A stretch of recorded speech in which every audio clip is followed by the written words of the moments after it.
Et si le livre de la Genèse que vous lisez aujourd'hui ne contenait pas toute l'histoire? Entre le premier et le deuxième verset, un silence persiste, profond, réfléchi et chargé de questions. Au commencement, Dieu créa les cieux et la terre. Mais soudain, la terre était informe et vide, et les ténèbres couvrirent la surface de l'abîme.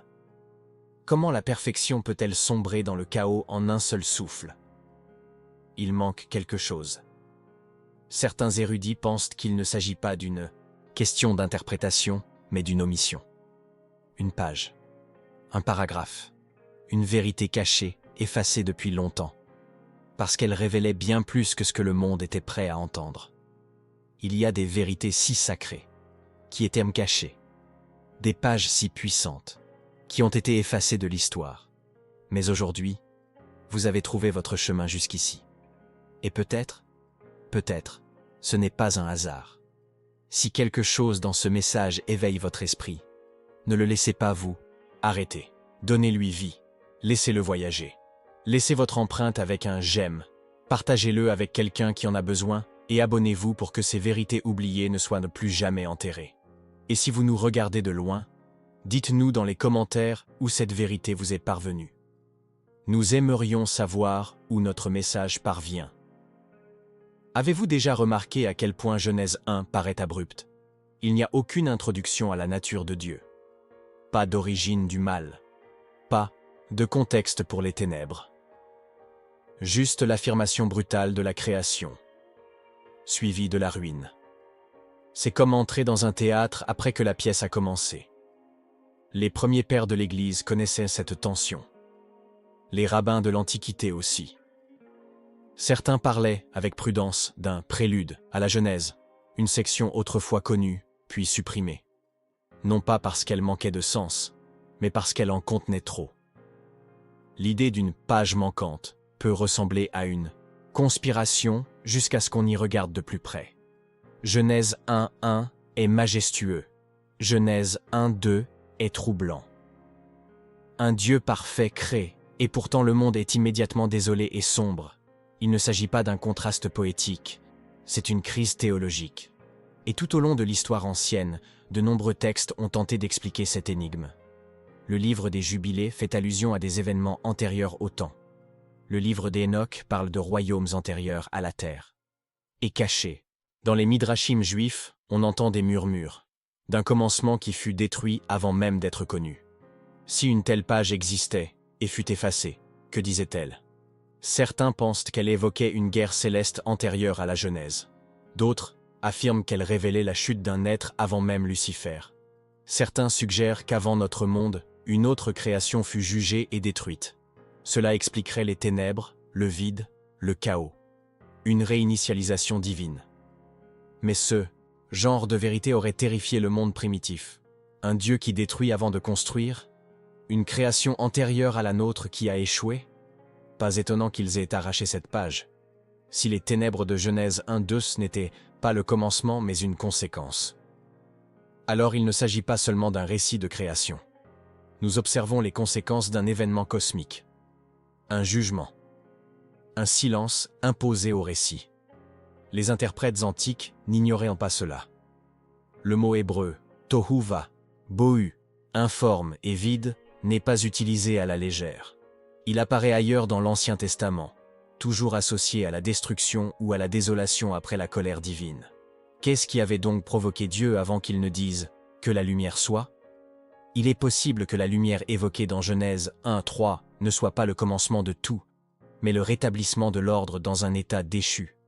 Certains spécialistes appellent cela la théorie de l'intervalle, suggérant qu'une vaste époque se cache entre les deux premiers versets de la Bible. Mais il ne s'agit pas seulement d'une question de temps.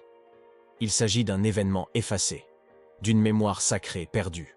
Et selon certaines sources juives anciennes, cette section manquante pourrait avoir décrit des êtres qui ont défié Dieu bien avant l'existence de l'humanité. Des manuscrits, retrouvés parmi les textes de la mer morte, font référence à un royaume de lumière antérieur à l'Éden et à sa chute. Ces documents ne réécrivent pas la Genèse, mais ils semblent combler le vide dont elle refuse de parler. Ils décrivent des trônes, des rébellions et des voix qui ont défié l'autorité du ciel. Serait-ce cela qui a été supprimé?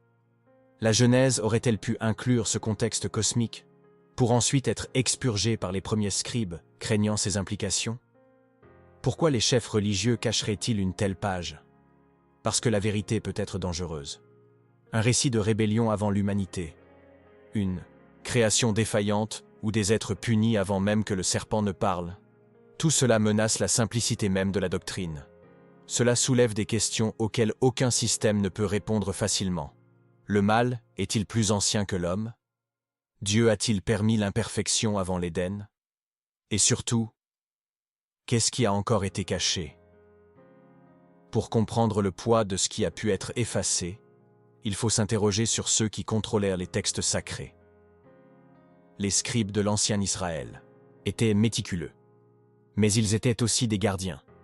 Tout ce qu'ils recevaient n'était pas préservé. Certains écrits étaient mis de côté, d'autres brûlés, et d'autres encore enterrés dans le désert, loin des murs du temple. L'objectif n'était pas d'effacer complètement la vérité, mais de protéger le peuple de vérités qu'ils n'étaient pas prêts à affronter. Des vérités sur des royaumes, des rébellions et des échecs antérieurs à l'humanité. De nombreux penseurs chrétiens primitifs se sont également penchés sur ces lacunes. Origène, par exemple, croyait en de multiples mondes créés et détruits avant le nôtre. Il n'était pas le seul. D'autres ont suggéré que la création n'était pas un acte unique, mais un cycle. La Genèse n'est donc peut-être pas le premier récit, mais le premier préservé. Une version affinée pour les oreilles humaines. Et si la page manquante révélait non seulement des événements, mais un ton complètement différent. Un ton de conflit, un ton de risque. Une expérience divine se déployant à travers les royaumes, avec l'humanité née comme une seconde chance. Il existe des fragments, poussiéreux, fragiles, ignorés par la plupart, qui décrivent une époque où les cieux eux-mêmes tremblaient. Avant Adam, avant Ève, avant même la lumière, quelque chose est tombé. Et cette chute a entraîné un silence bouleversant. La page retirée de la Genèse a peut-être raconté ce moment. D'une voix qui criait contre le Créateur. D'une faille si profonde qu'elle résonnait dans la trame même de la création. Et donc, les mots suivants devaient être « que la lumière soit ». Non pas parce que la lumière était première, mais parce que les ténèbres avaient déjà parlé. Cette perspective ne nie pas la divinité des Écritures. Elle nous invite à nous demander quelle part de cette divinité est encore cachée, et quelle part fut révélée autrefois pour être à nouveau dissimulée. Si Dieu a permis que certaines vérités soient écrites, puis permis aux hommes de les effacer, c'était peut-être intentionnel. Une épreuve non pas de connaissance, mais de soif. Une page perdue, pour voir qui la chercherait encore. Et si la page manquante n'avait pas été entièrement détruite, mais dispersée? Des fragments pourraient en survivre dans des mythes anciens, des fragments de textes apocryphes, des symboles incompris par les générations ultérieures. Le serpent d'Éden, par exemple, apparaît soudainement, pleinement conscient, parlant, rusé. D'où vient-il? La Genèse ne le dit pas. Mais peut-être la page qui existait autrefois l'a-t-elle révélé. Peut-être a-t-elle révélé une confrontation antérieure, une confrontation qui a façonné le rôle du serpent et lui a donné une mission bien avant qu'il ne voie Ève. Certaines traditions parlent des veilleurs, des êtres divins qui gardaient autrefois la frontière entre le ciel et la terre. D'autres évoquent un royaume de feu sous les eaux, un lieu où les esprits rebelles furent chassés avant que le temps ne soit mesuré. Ce ne sont pas des inventions fantaisistes, mais le reflet d'une mémoire spirituelle plus ancienne que la Genèse.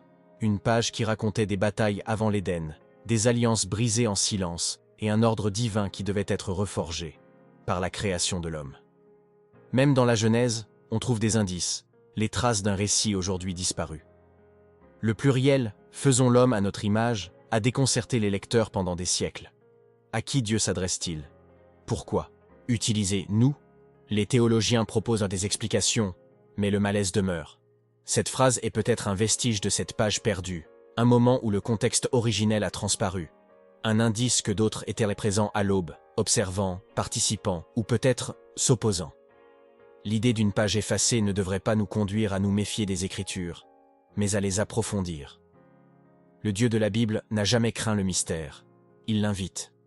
Il laisse place au silence et nous invite à nous demander pourquoi.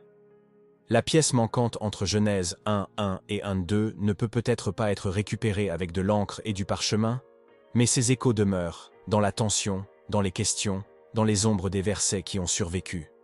Ce qui rend cette page manquante si puissante, ce n'est pas seulement ce qu'elle pourrait dire, mais ce qu'elle change. Si les ténèbres de la Genèse n'étaient pas seulement une absence, mais une conséquence, alors l'Éden n'est pas le début de l'histoire. C'est une réponse.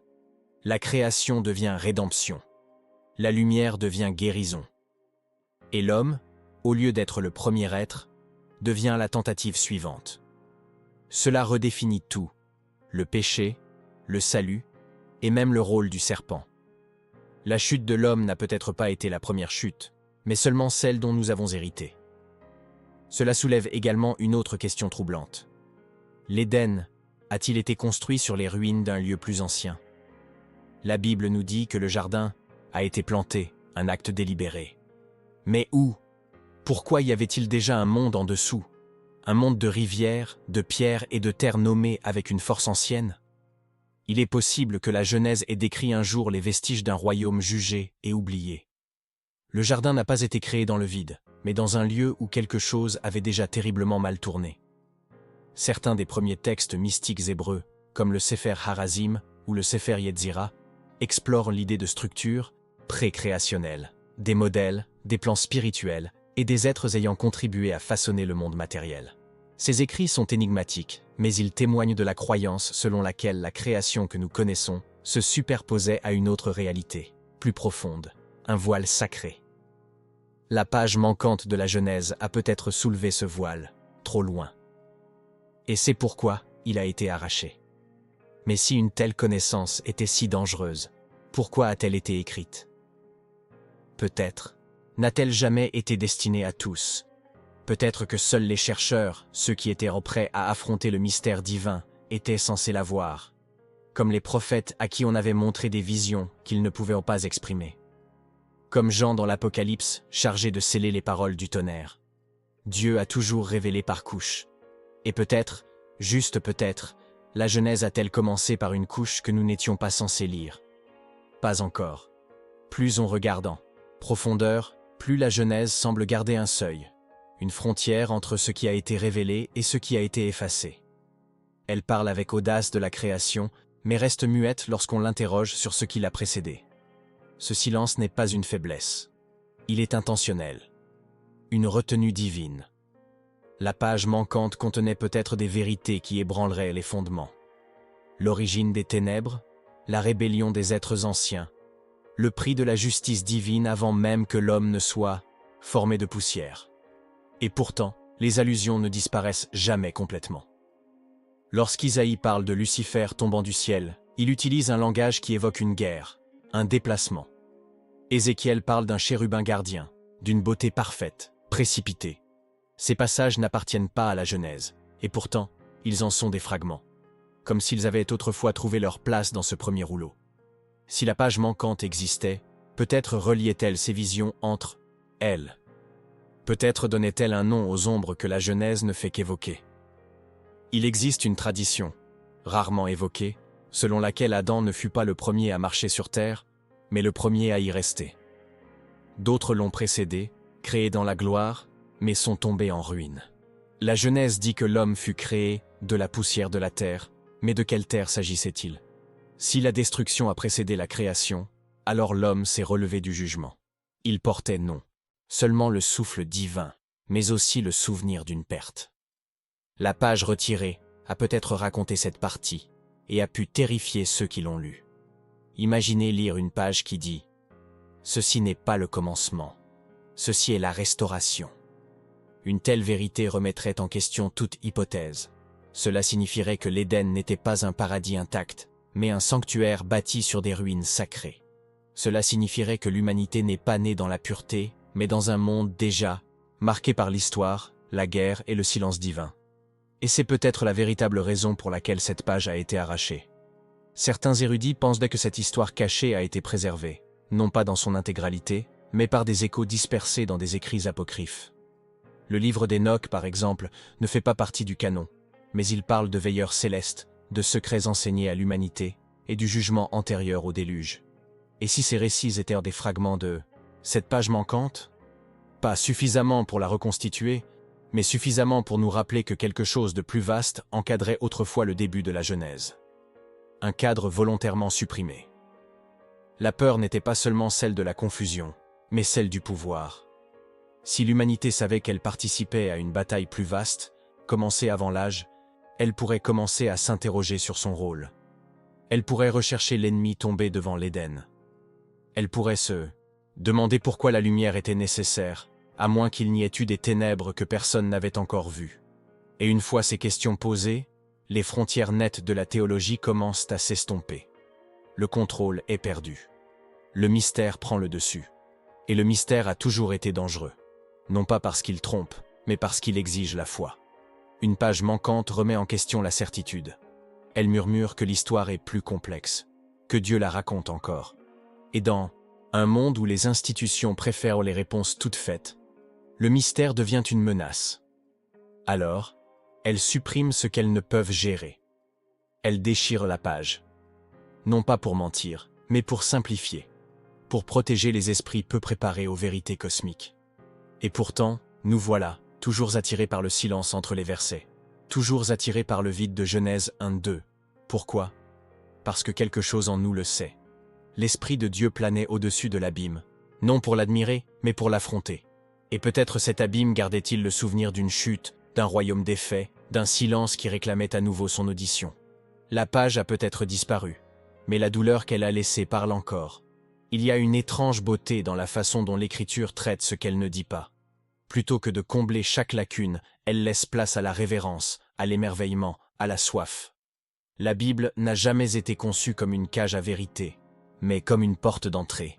Et parfois, ce qui n'est pas écrit en dit autant que ce qui est écrit. La page manquante de la Genèse n'a peut-être jamais été destinée à tous les regards, mais à ceux qui sont prêts à interroger, à creuser, à se débattre avec l'inconnu, comme Jacob l'a fait dans l'obscurité. Et c'est peut-être précisément pour cette raison qu'elle a été supprimée. Non pas pour cacher la vérité, mais pour inciter à la rechercher. Car certaines vérités, trop faciles à admettre, sont considérées comme banales. Mais celles que nous cherchons avec humilité, dans la peur et le tremblement, deviennent sacrées. La page perdue devient une épreuve. Arrêterez-vous de lire lorsque la ligne se rompt? Ou chercherez-vous dans le silence ce qui résonne encore derrière les mots? Les premiers scribes croyaient peut-être nous protéger l'humanité d'un récit trop vaste et trop lourd. Mais ce faisant, ils ont aussi suscité une génération de chercheurs. Des gens qui ont remarqué l'étrange décalage entre les versets, qui ont vu les fissures à la surface et ont choisi de ne pas détourner le regard. Et peut-être était-ce le plan de Dieu depuis le début. Ne pas tout révéler, mais juste assez pour éveiller la soif. Ainsi, lorsque nous lisons la Genèse aujourd'hui, nous le faisons avec un regard plus profond. Non seulement pour ce qui est là, mais pour ce qui y était autrefois. Pour ce qui a été effacé. Pour ce qui était trop sacré, trop dangereux, trop révélateur.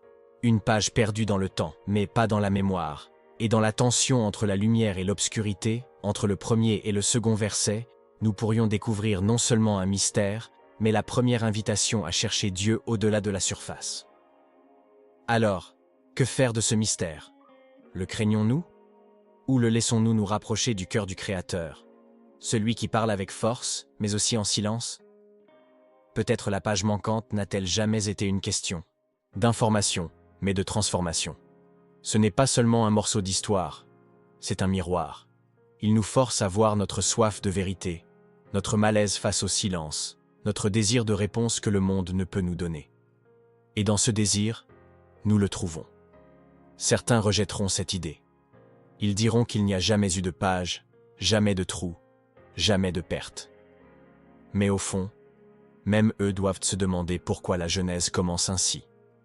Pourquoi elle parle de ténèbres, de vide, d'un esprit planant comme pour guérir une blessure. Ce n'est pas une coïncidence poétique, c'est une tension théologique.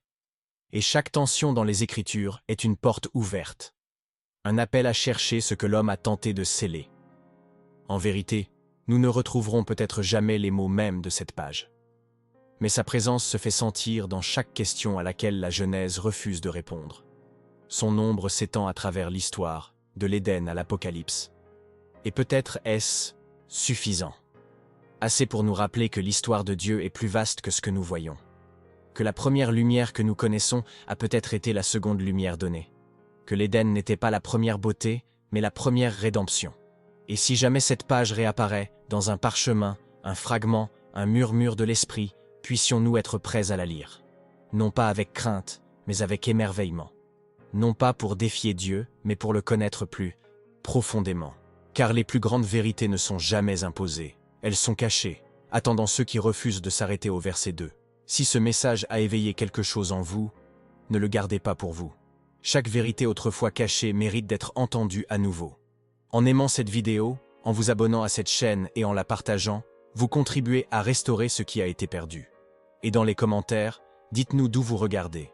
Laissez cette vérité résonner, au-delà de l'écran, car quelqu'un, quelque part, cherche encore ce que vous venez de découvrir.